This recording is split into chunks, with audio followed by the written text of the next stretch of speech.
Hello everyone, welcome to magic of examination YouTube channel. आज ये geography का दूसरा लेक्चर है जो आपके आने वाले exam RRB, ALP, NTPC technician, SSC और इसके साथ स्टेट पीएससी जैसे कि एमपीपीएससी, बिहार पीएससी या कोई भी वनडे एग्जाम जिसमें भारत का भूगोल पूछा जाता है उसके लिए सर्वाधिक उपयोगी साबित हो। इस वीडियो लेक्चर में साथ में आपके नोट्स बनाते चलूंगा।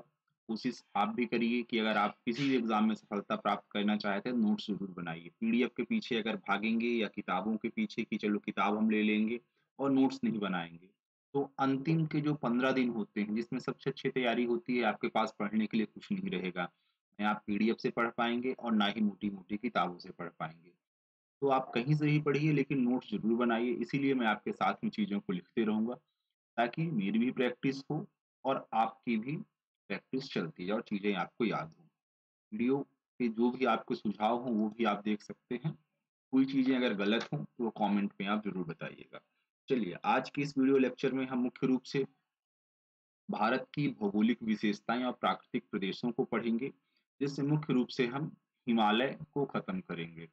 इसके बाद नेक्स्ट लेक्चर जो होगा उसमें हम प्रायद्वीपीय पठार जो है उसको खत्म किया जाएगा। आज के इस लेक्चर में प्रमुख शिखर हो गए, भारत की प्रमुख घाटियां हो गई, भारत के प्रमुख हिमनद ग्लेशियर वगैरह हो गए और साथ में जो हिमालय को 4 भागों में बांटा गया है उसको हम पूरे तरीके से पढ़ेंगे। चलिए प्रारंभ करते हैं। सबसे पहले अगर हम भारत के भू-आकृतिक देश को देखें तो इसमें जो सर्वाधिक भूभाग आता है वो मैदानों का आता है। यहाँ पे 3 स्टार लगे हुए हैं। इसका मतलब ये है कि आपसे ये क्वेश्चन जो है ना वनडे एग्जाम में कहीं एनटीपीसी रेलवे वगैरह में पूछा जा चुका है, तो ये आपको याद रखना चाहिए। मैदान जो है सबसे ज्यादा 43% है। वहीं पे पठार का भाग जो है 28% है, हो सकता है एग्जाम में पूछ लिया जाए। पहाड़ 11% और पर्वत जो है 11% आपको मिलेंगे। यहाँ पे ये आपको एक थोड़ा सा डायग्राम दिख रहा होगा जहाँ पे आप ये देख सकते हैं ऊपरी हिस्सा है जिसे हम उत्तर पर्वतीय प्रदेश कहते हैं, जो कि यहाँ जम्मू कश्मीर के नामचा बारवा से लेकर यहाँ जो है नीचे तक फैला, सॉरी नागा पर्वत से लेकर नामचा बारवा अरुणाचल प्रदेश तक आपको दिख जाएगा। ये हो जाएगा आपका नागा पर्वत से लेकर यहाँ अरुणाचल प्रदेश में नामचा बारवा, यहाँ तक ये फैला हुआ है। चलिए प्रारंभ करते हैं डिटेल से। सबसे पहले उत्तर पर्वतीय प्रदेश को देखते हैं। उत्तर पर्वतीय प्रदेश या फिर कहें हिमालय पर्वत, जिसे मुख्य रूप से 4 भागों में हम बांट सकते हैं। तो पहला हो जाएगा हमारा उत्तर पर्वतीय प्रदेश का पहला पार्ट बृहत हिमालय, ठीक है, जिसे हम हिमाद्री के नाम से भी जानते हैं। बृहत हिमालय कभी कभी यहाँ पे आ जाता है हिमाद्री, जिसे हिमाद्री भी कहते हैं। ठीक है। अगर अ, यहाँ से कहें तो बहुत सारी नदियां, मुख्य रूप से हम कहें तो सिंधु, इसके साथ में ब्रह्मपुत्र नदियां जो है यहाँ से निकल रही हैं। ठीक है। और दूसरा जो है जितने भी ऊंचे पर्वत आपको मिलेंगे, सर्वाधिक विश्व के सर्वाधिक ऊंचे शिखर, जैसे एवरेस्ट हुआ, नंदा देवी हो गया, ठीक है, कंचनजंगा, धौलागिरी, नागा पर्वत, अन्नपूर्णा, नंदा देवी, ये सभी यहाँ पे मिलेंगे। हम इसको आगे डिटेल में देखेंगे। ठीक। एक पॉइंट ये यहाँ पे ध्यान रखना है, जैसे मान लीजिए ये हमारा बृहद हिमालय हो गया,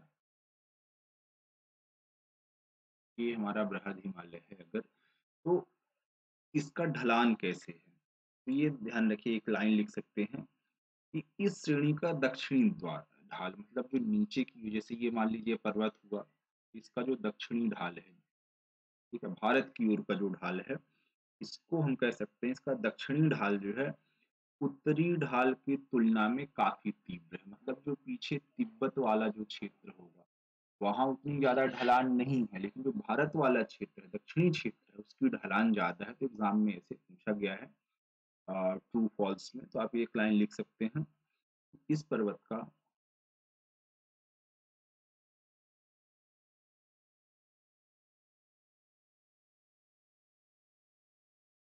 दक्षिणी ढाल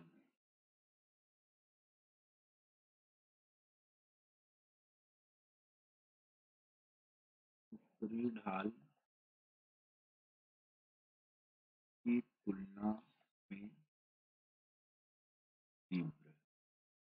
अब देखिए इसका मतलब ये है कि भारत की ओर जो है पूरे तरीके से खड़ी पहाड़ी है, मतलब आप इसको ऐसे कह सकते हैं। ये जो ढाल है आपका, ये दक्षिण ढाल हो जाएगा, और ये वाला ढाल जो हो जाएगा आपका उत्तरी ढाल। इसीलिए आपने देखा होगा जितने भी पर्वतारोही एवरेस्ट चढ़ते हैं या किसी भी हिमालय पे स्थित ऊंचे पर्वत शिखर में पर्वतारोही चढ़ान का काम करते हैं तो हमेशा नेपाल साइड से करते हैं। भारत की ओर से कोई भी पर्वतारोही किसी भी पर्वत में चढ़ने की कोशिश नहीं करते। क्यों? भारत की तरफ जो ढाल है वो काफी तीव्र है, मतलब खड़ा ढाल आपको मिलेगा, जबकि नेपाल साइड से मतलब उत्तरी ढाल जो है उतना तीव्र नहीं। इसीलिए जितने पर्वतारोही हैं उत्तरी साइड से हिमालय को फतह करने का कार्य करते हैं। ठीक है, चलिए। दूसरा है लघु हिमालय या मध्य हिमालय। मतलब हिमालय के अगर हम तीन परतों कहें, ठीक, और चौथा हमारा ट्रांस हिमालय या तिब्बत हिमालय रहता है। तो ये सबसे ऊपर वाला हो जाता है हिमाद्री या बृहद हिमालय। दूसरा हो जाएगा आपका लघु हिमालय या मध्य हिमालय।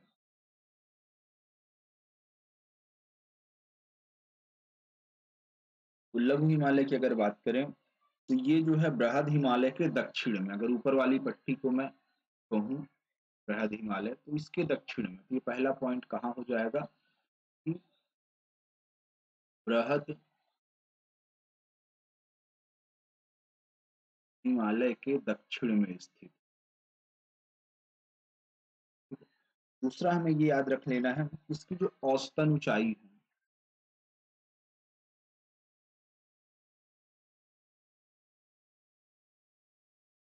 ये लगभग जो है 4500 मीटर, या ऐसा कह सकते हैं कि 3750 मीटर से लेकर 4500 मीटर के मध्य पाई जाएगी। और ये जो पिछला वाला था हमारा बृहद हिमालय, इसकी अगर औसतन ऊंचाई कहें तो लगभग 6000 मीटर रहेगा। छह जितने ही पर्वत आपको मिलेंगे 6000 मीटर से ज्यादा ऊंचे ही आपको यहाँ पे दिख रहे हैं।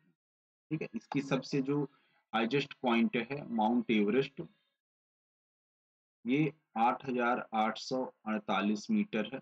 और भारत में जो सिक्किम में कंचनजंगा है, उसकी ऊंचाई जो है 8598 मीटर रहेगी। ठीक है, तो ये दो आपको याद रख लेना चाहिए, एवरेस्ट और कंचनजंगा, दोनों बृहद हिमालय में स्थित है। ये लघु हिमालय पे हम थे। देखिए यहाँ पे क्या है ना, जैसे आप देख सकते हैं कि इसकी ऊंचाई कम है, लेकिन ऊंचाई कम होने के कारण जो है यहाँ पे छोटे छोटे मैदान मिलेंगे। ध्यान रखिएगा, छोटे छोटे मैदान रहेंगे। तो ये जो मैदान है इनके कुछ नाम है जो एग्जाम में पूछे जाते हैं। पहला मर्ग, दूसरा बुग्याल, और एवं प्यार। तो ध्यान रखिए मैदान मिलते कहाँ, तो पहला क्वेश्चन ये आ जाएगा। तो इसका आंसर रहेगा आपका लघु हिमालय पे या मध्य हिमालय पे दो पर्वतों के बीच में छोटे छोटे ऊंचाई वाले मैदान पाए जाते हैं, जिसे जम्मू कश्मीर में, ध्यान रखिएगा, जम्मू कश्मीर में मर्ग कहते हैं। ये एग्जाम में पूछा गया कि मर्ग कहाँ पे कहते हैं। तो कश्मीर,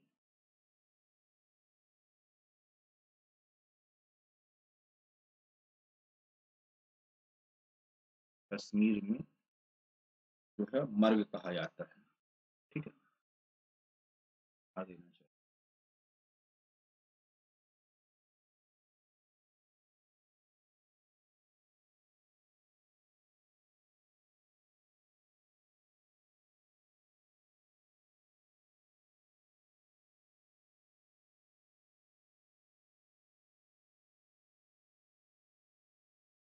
कश्मीर में जो मैदान मिलते हैं उन्हें मर्ग कहते हैं। और बुग्याल एवं प्यार कहाँ करेंगे? उत्तराखंड में। ये दोनों एग्जाम में पूछे गए हैं, ये आपको याद रखना चाहिए।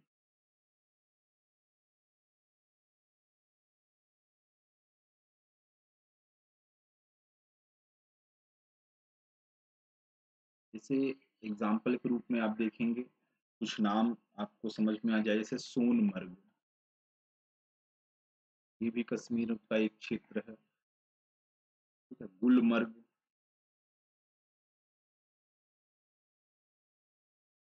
ये भी आपने सुना होगा, है ना? तो ये क्या है, छोटे छोटे मैदान रहेंगे।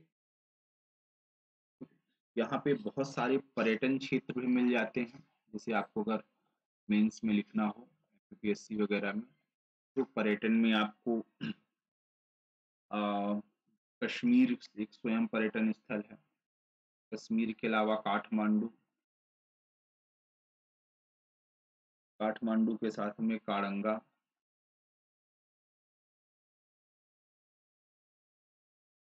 कुल्लू घाटी, कुल्लू मनाली,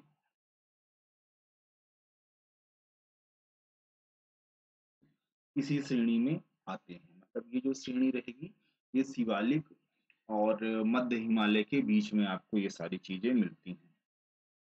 एक बहुत ही अ, अच्छा क्षेत्र मिलता है यहाँ पे, जहाँ लोग घूमने जाते हैं, शिमला। ठीक है, शिमला जो रहेगा, इसमें एक एक क्वेश्चन पूछा था किस श्रेणी में स्थित है, तो ये धौलाधर श्रेणी का स्थित है। ठीक, चलिए अगला देखते हैं अब हम, शिवालिक, उप हिमालय या फिर बाह्य हिमालय। ठीक, ये तीसरा पार्ट रहेगा हिमालय का। इसे शिवालिक के नाम से जाना जाता है। पंजाब में पोटवार बेसिन से लेकर कोसी तक फैला हुआ है। मतलब पोटवार बेसिन, पंजाब से लेकर ये कोसी नदी, कोसी नदी कहाँ पे ये मिल रही है, ये बिहार है। बिहार का इसे शोक भी कहते हैं। मतलब पूर्वांचल में नहीं मिलते हैं, क्योंकि पूर्वांचल मतलब ये पहाड़ी रेंज ऐसे जाके यहाँ पे लगभग खत्म हो जाती है। इसकी जो ऊंचाई है काफी कम रहती है, और आप देखेंगे सिक्किम के बाद जो है ना, बहुत ऊंचे ऊंचे आपको पर्वत मिलते हैं। यहाँ सिर्फ आपको बृहद हिमालय या फिर लघु हिमालय मिलेगा। शिवालिक वाला पार्ट जो है कोसी नदी के बाद आपको नहीं मिलता। इसका जो निर्माण हुआ है, अगर निर्माण कभी पूछे वैसे एग्जाम में आने की संभावना कम है, क्योंकि आप ऑप्शन देख के बना बता देंगे। इसका निर्माण, देखिए, जो बृहद हिमालय और लघु हिमालय, ये जो निक्षेप है उससे हुआ है। आप लिख सकते हैं ये कि बृहद हिमालय और लघु हिमालय के निक्षेपों से।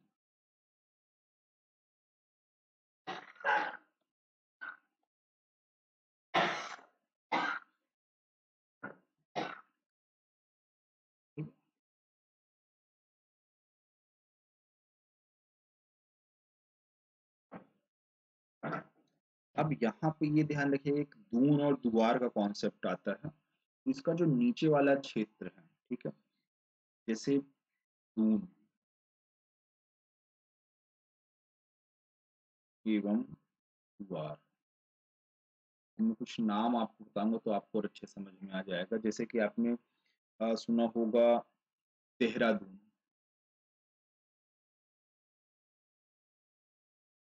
फिर आपने सुना होगा पाटलिदून।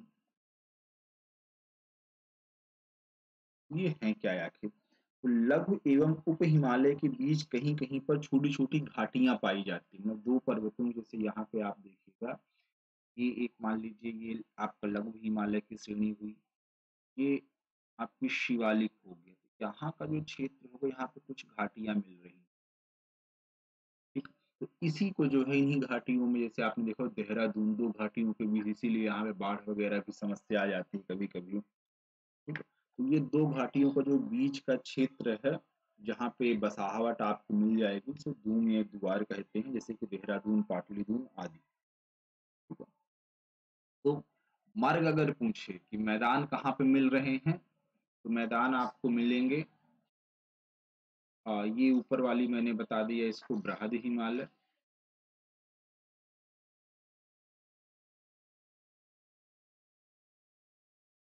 या हिमाद्री, बृहद हिमालय और लघु हिमालय, इसके जो बीच का क्षेत्र होगा ये, यहाँ आपको मर्ग या बुग्याल मिलेंगे, बुग्याल या फिर मर्ग। लेकिन लघु हिमालय और शिवालिक, इसके बीच में आपको क्या मिलेंगे, दून मिलेंगे, यहाँ पे मर्ग। ये आप याद रख सकते हैं, ठीक है ऑब्जेक्टिव। चलिए अगला देखते हैं, ट्रांस हिमालय या फिर तिब्बत हिमालय।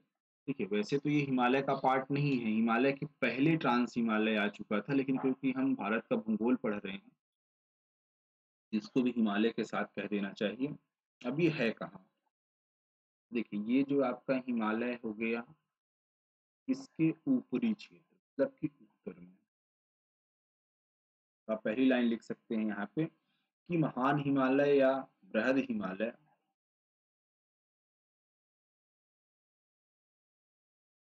महान हिमालय या बृहद हिमालय के उत्तर में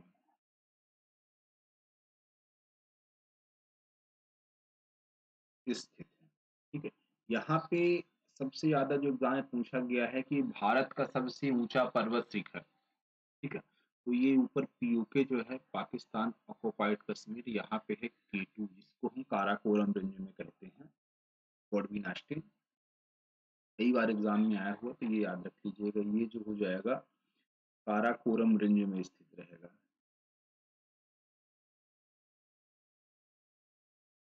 काराकोरम श्रेणी इसका पार्ट रहेगा, जहाँ पे कौन है, K2 कृष्णगिरी या गॉडविनास्टी।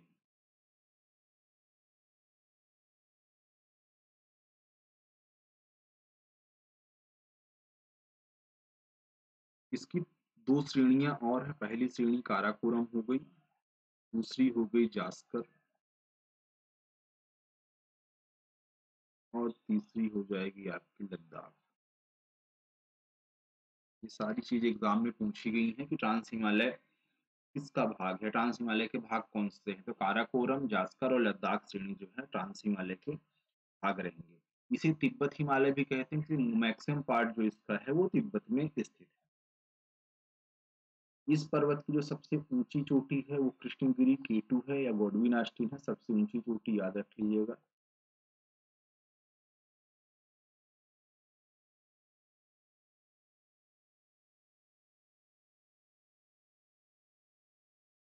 और यहाँ से अगर हम कहें तो यहाँ वनस्पतियां नहीं पाई जाएंगी काफी ऊंचाई पर, क्योंकि ये स्थित है। ठीक है, इतना ही है। अब लास्ट में आता है यहाँ पे पूर्वांचल की पहाड़ियाँ, गारो, खासी, जयंतिया, मिसमिरी, अबूर। तो हम पहाड़ियों को अलग से पढ़ेंगे तो सारी डिटेल में देखा जाएगा, वही बस ये ध्यान रखना है, स्थिति में बता रहा हूँ क्या चीजें कहाँ पे हैं। ठीक है, तो ये मुख्य हिमालय के पूर्व में स्थित है, यहाँ पे आप लिख सकते हैं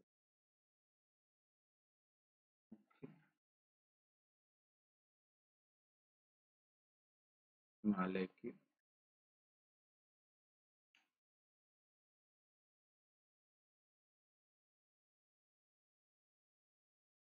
कुछ उदाहरण इसके लिख सकते हैं आप, जैसे कि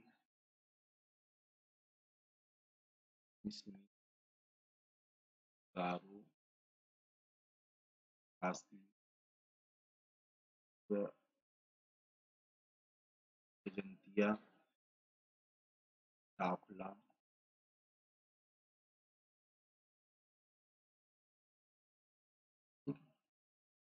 ये कुछ इसके एग्जाम्पल हो गए हैं। और आपको पता होगा मेघालय का जो क्षेत्र है, यहाँ पे सबसे ज्यादा वर्षा होती है, कौन से स्थान है, चेरापूंजी एवं मौसिम राम। ये इन्हीं पहाड़ियों में स्थित है, पूर्वांचल की पहाड़ियां जो है, गारो, खासी और जजंतिया, इन्हीं के बीचों बीच का जो क्षेत्र है, जहाँ सबसे ज्यादा वर्षा होती है पूरे विश्व में। तो मेरे ख्याल से अगर आपको वीडियो सही लग रहा होगा तो लाइक, कमेंट ज़रूर करिएगा और अच्छा नहीं लग रहा है तो उसका रीज़न भी आप बता सकते हैं। मैं आपको वही पढ़ा रहा हूँ जो एग्ज़ाम में पूछा जाता है।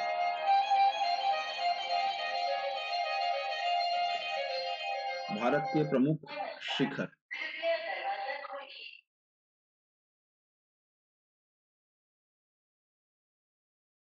पहला है माउंट एवरेस्ट।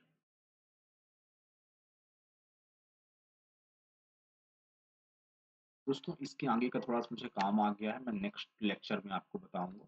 फिर हम मिलते हैं।